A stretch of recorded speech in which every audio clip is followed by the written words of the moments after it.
How you doing? This is Sean from Reef Stabilization Creations, and this is day 20 of the zeovit system. I haven't gotten back to you because I've had all the issues that I was explaining before with the ick. I had the ick breakout downstairs and ick breakout upstairs. I thought it was marine velvet, but it was not. I put a UV on the downstairs to try to eliminate what was going on downstairs because there was no way for me to break down that tank. I just didn't have the time. So I bought a green machine, 24 watt, all-in-one type of UV. It comes with a power head on it, and I modified it a little bit to slow down the water flow going through the UV so I could kill some more of the parasites. I hoped that it would slow down the flow, give it more contact time with the UV bulb, and kill some more of the parasites. I wasn't even sure if it was actually going to work, and it has. It's decreased plenty of the parasites. Unfortunately, I still lost a lot of fish. The upstairs tank did not do that. This one here. I took out all the fish, set up a quarantine tank. During that process, in the first day that I did the video, right after I did the video, was the first day or two that this tank broke out into ick. I lost 2 fish right away. It happens all the time. First, it was one day, the very first day I did the video, I had lost a fish, and that night I started doing the quarantining, and I lost another fish while I was doing the quarantining. What did happen that was good was that I saved the rest of the fish, and they are now in the quarantine system right next to the tank over here. Everybody is very, very healthy. I've been doing the old-fashioned kind of quarantining, and that is vacuuming the bottom of the tank. I put a couple of PCV pipes in here, elbows and such, just so they can have hiding spots.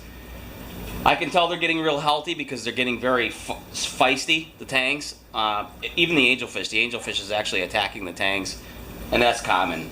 I plan to get 2 more yellows again so I could have 5.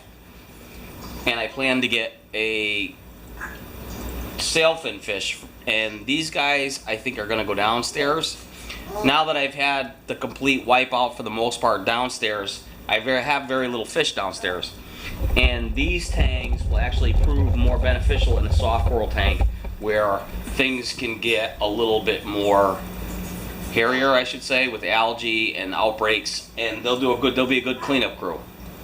I'm not sure exactly how I'm doing the angelfish yet. I think he's going back in here.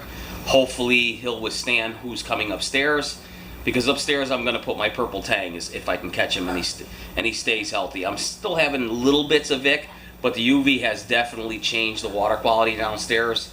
The outbreak is very minimal, so I think enough time down there, take the purple tang, bring him up here, quarantine him. These guys go down there.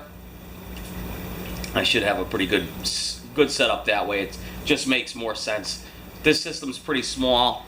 I don't want to overload it. At first it sounded like a good idea, but with SPS corals, they're very finicky, and it's very hard to keep them in an environment with high phosphate and nitrate. You can do it, but it's a lot of maintenance. You're going to be changing filter socks and protein skimmers every day. Just a little update on this sump. I'll just give you a quick show. I did make a couple of changes. I have a gravity-fed Elos, Eshops, I'm sorry. Let me get that straight. Auto top-off container I bought. It's a 5-gallon one. I have a Jabo dosing pump I'm going to hook up. I'm probably going to be doing that today for my alkalinity, my magnesium, and my calcium. I also got some vodka. I've been dosing vodka up here a little bit, plus the zeovit, plus some bacterial dosage that I'll show you down here. I think it's the Brightwell bacteria. I wanted to do that because I had a little bit of an algae outbreak from some of the frags that I brought up from downstairs. In dealing with the fish, I wasn't able to deal with my current tank so well. So, current tanks that I had down there, especially my SPS tank, and therefore I had a little bit of an outbreak. So I just wanted to show you, right now everything's in disarray because I have the quarantine tank up here. It's not going to be up here for very long. As soon, maybe a couple more weeks tops, and then I'll break it down. So let me turn the light on for you. Bring you in for a closer look as soon as I can fix this stand here. Just bear with me. Sorry. Okay. Now, I have the skimmer set. It was tough for a while because I didn't have the auto top off. So what was happening was the skimmer was giving me a lot of clump stuff, and then it would skim heavy, and then it would give me clump because of the variation in water. Skimmers like this, all-in-one skimmers, tend to do that. You have to have steady level inside your sump with water. So finally, when I put the gravity-fed auto top off in here and leveled out the water and it stayed the same, the skimmer started producing better. Now, I'm probably going to have it wet skim a little bit more than this because I plan to change the filter sock and clean this out every other day. At least every other day, which is a lot of work, but it's necessary. I am going to put a UV on this system for a little while, just to make sure I can kick this algae outbreak. I'm dosing heavily with bacteria, but I don't want to overdose, and I'm borderline that now. But I have to try to attack it aggressively.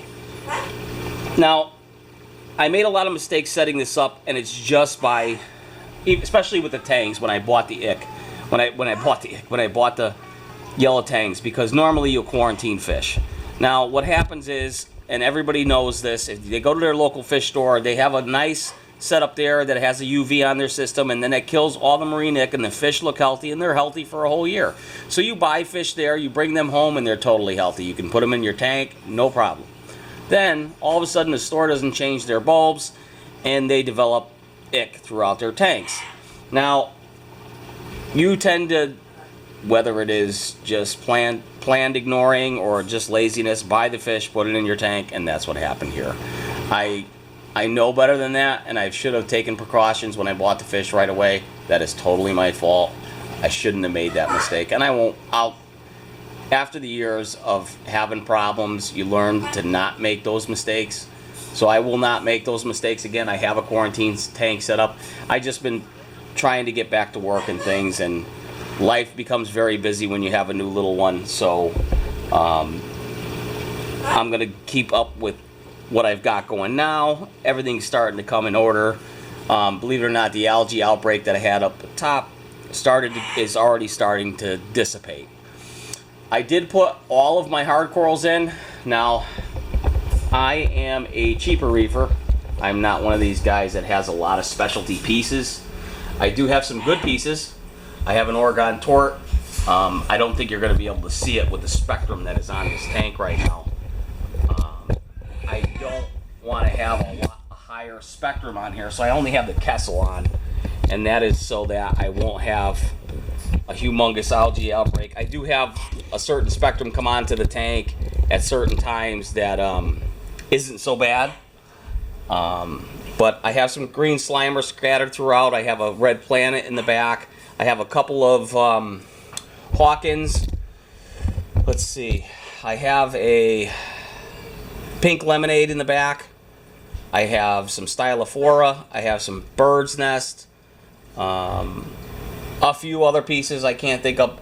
I have. Oh yeah, I have 3 different kinds of digitata. I think I mentioned that already. I did lose a few pieces before they came up here, and I still have a few more pieces downstairs. I'm in the process of breaking down that tank. I actually have 3 systems in my house. I plan to break that system down entirely because a lot of these hard corals ended up also going into my big system. And believe it or not, they're doing better down there, I think, than up here right now because this is a fresh tank. And everybody knows when you first start off a tank, you have plenty of problems. And these are the kind of problems that arise. Unless you stay on top of them and you make no mistakes, and everybody makes mistakes. The best way not to make these mistakes is just go with good quality live rock, but then you end up with pests. There's always some thing that gets in your way. So this tank doesn't have any pests. The corals should thrive. That's one great thing. Right now I have an algae bloom. that's a bad thing. So I'll have to battle it for a while. Not totally. I'm still using the zeovit regimen. I've gone off of a lot of the products just to make sure that I'm not overdosing and encouraging more algae bloom. So I am vodka dosing bacteria and doing some of the zeovit, and we will see what happens in a few days. Like I said, this is day 20, and this is my update. I haven't had an update in a while. I know you guys haven't seen me on there. It's been a good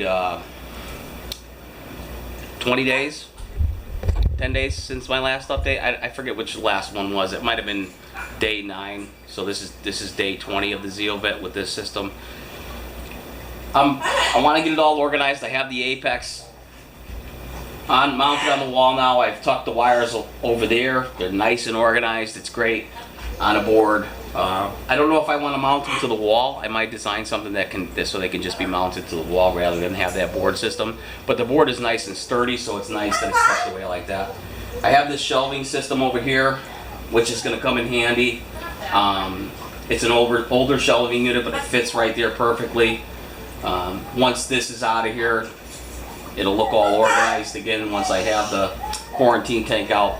But that's the update for now, and this is Reef Stabilization Creations. I'm Sean, and I hope you enjoy the videos. Thanks.